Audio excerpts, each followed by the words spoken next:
Welcome back. This is segment 2 of Citizens Forum. I'd like to start by thanking the volunteer crew and Shaw staff that makes this program happen every week. We're filming today on December 8th, 2015. Our guest in this segment is Jordan Reichert. Am I saying that right? Yeah, that's right. Okay. And Jordan, you were on, I guess, a couple of months ago because you were running in the election. And what have you been up to since?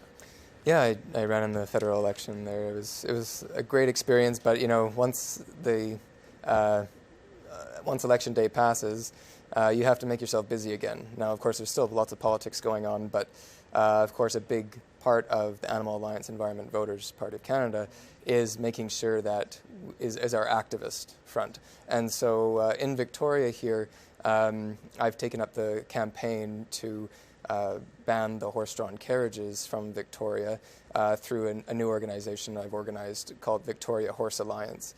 And our mission is to work with the city, work with community groups, work with anybody who's interested in getting involved and coordinating an effort to finally get these horse carriages off our streets. So when you said that just a few minutes ago, my response was, do the horses mind the work? Yeah, absolutely. So it's something that the horse carriage companies often frame as that the horses just love being out there. They love being on the streets, seeing people and such, and that they're made for this kind of work. So these are lots of ways of framing it in a positive light. But the reality is, of course, is that this is not a natural environment for a horse or for any animal, is to be walking through the city streets with a bit in its mouth, which is used to direct it by pain directly. And, of course, being strapped into this rather large lumbering vehicle behind it, pulling tourists and locals, unfortunately, as well, through the city streets. And, of course, in that, they're stuck in the middle of traffic, they're breathing exhaust fumes, they have people getting aggravated because they're stuck behind the horses and speeding around them, they're spooked by loud noises.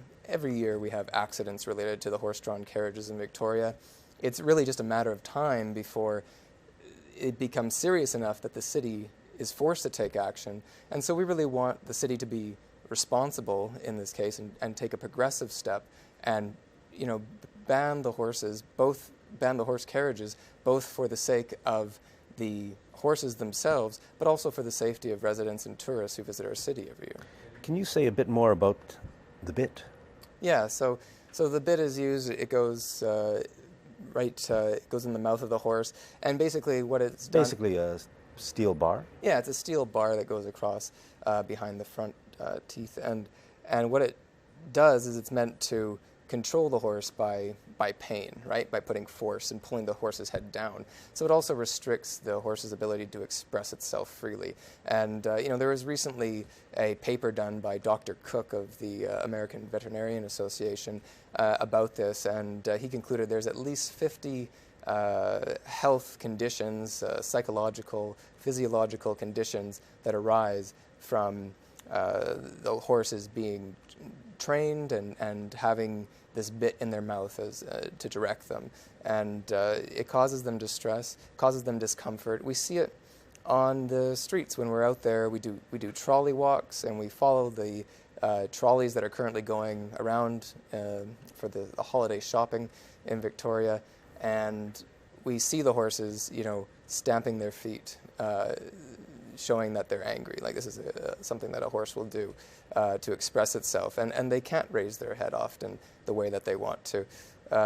They can't express themselves. You see everybody going in and touching them, taking selfies, all this kind of thing. And the horses really can't get away, right? They're forced to be gazed at in this way, to be objectified in this way.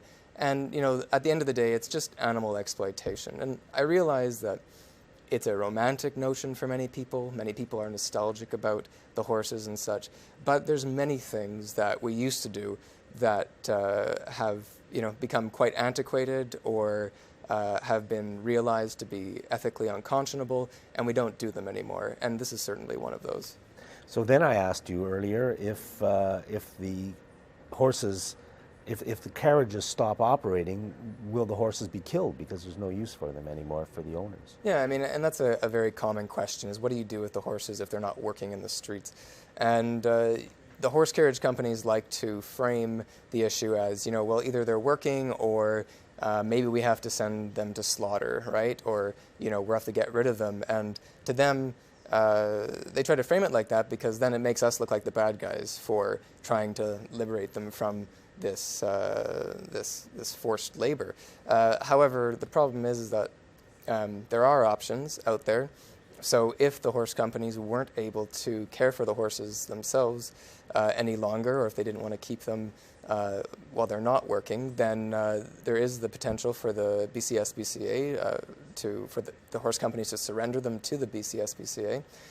Also, Animal Alliance Environment Voters is working on finding appropriate sanctuary for them to retire them properly after years of service. I mean, it's amazing to think that after all the time and energy and sweat these horses have put in, the pain they've gone through, and the trauma they've probably suffered from this experience, people would say, oh, well, you're not making me a buck anymore, so off you go to the slaughterhouse. And, this happens with race horses, this happens with carriage horses, this happens with people's horses. How long does a horse work? Sorry, how long does a horse work? Yeah, I mean, 5 years, 10 years, what's its... Yeah, I mean, as long as the horse is able to, and as long as the horse, is strong enough and good in good health, then my understanding is they'll continue to work the horse. Yeah.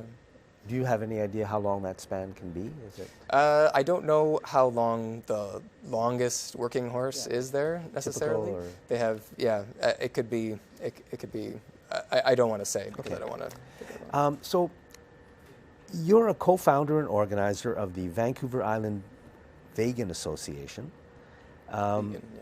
Sorry, vegan? Vegan, yeah. I've said vegan all my life. Okay, vegan. Are you sure? I'm pretty sure. I hope so. So, there is growing awareness of both the ethical concerns of the way, especially food animals are treated, and also there's the negative effects of animal products for human health, our health, and for the environment in general.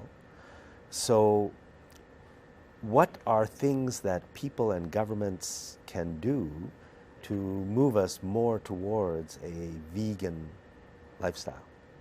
Yeah, I mean, it's a great question. It should be. You gave it to me. Yeah.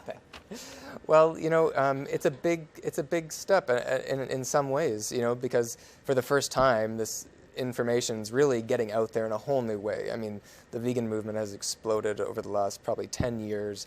You can go back to Peter Singer's animal liberation, 30, 40 years ago, and not much changed for a very long time. And then now you've got this big transition happening, and then you've got the WHO report saying, how processed meat and red meat are carcinogens. And so, governments have to respond eventually, right? I spent the last federal election trying to raise awareness at every debate I went to of why aren't we protecting our citizens from this, just by raising awareness even, right? We're paying the meat, dairy, and egg industry $6 to $8 billion a year of citizens' tax dollars to subsidize these industries, to make them competitive with our neighbors down south, and it's shameful because I mean, with the evidence that's there of the environmental impact, the cruelty involved, and the environmental impact, you've got this contributing to illness. You've got foodborne illness is tremendous and such. And so how do we start making positive change out of that? And I think to start, there's been talk of, for example, people taxing meat, right? And to me, that's not necessarily the right way to go because that seems like a really regressive tax system, right? Because when you do that, you're saying, well, people who are lower income earners are going to bear the burden of that, right? Whereas wealthy people can continue to, eat as much as they want, I guess. And so what we need is to really go to the source, and we need to take away those subsidies from the animal agriculture industry, and maybe we need to instead reinvest it in incentives to say, look, you know what, if you want to be subsidized, why don't you grow something that is plant-based, that doesn't hurt people, that doesn't hurt animals, right? And contributes to a healthier society in general, right? So, you know, transitioning farmers off of that is a big And even process. advertising. Advertising as well. I mean, you know, just about a healthy. I had barley for the first time in probably a year. Yeah. You know, a couple of days ago. I forgot how great it was. Sure. And that's the government's job, right, is to make sure people are aware of these issues as well. And that means, you know, I think changing the Canada Food Guide and making the standard a plant-based diet, right? And saying, like, look, this is all you need to be healthy, right? You can get away with that. But then, and if you are going to eat these other things, these are the potential consequences of adding them to your diet on top of the plants. And in general, I mean, I can remember years ago I stopped eating eggs that weren't organic because I didn't see how an animal that was being treated that way in its life could possibly, you know, just the regular standard way that eggs are made here in the Canadian agribusiness industry are so twisted and sick that I didn't see how that could possibly be healthy for the people who are eating it. And I think we should all think of that. The way it's all about money, and none of it is about our health, and just changing that would be a step in the right direction. Absolutely, and actually, you know, one of a supporter of mine in the election, you know, came to me after the election and said, "What about, you know, these battery cages? What can we do to get rid of them?" And he really wanted to do something, so he went out and, you know, he wrote up a petition, and I worked with him to develop it into something, you know, really, you know, concrete, you know, evidence-based, and he wants to send it to the Prime Minister and get a response out of him, right? And he's working really hard on that, and I'm really proud of him for doing it. Now, he's not vegan, but I really respect him for making that effort, because he recognizes that there's something ethically wrong here that's going on at a systemic level in our society, right? And that's Jordan, I'm going to stop you right there. Okay, But it's exactly right. There is something very wrong at a very deep level in our society. Thanks very much. Thank you, Jack. Nice to see you. Thanks for watching this segment of Citizens Forum.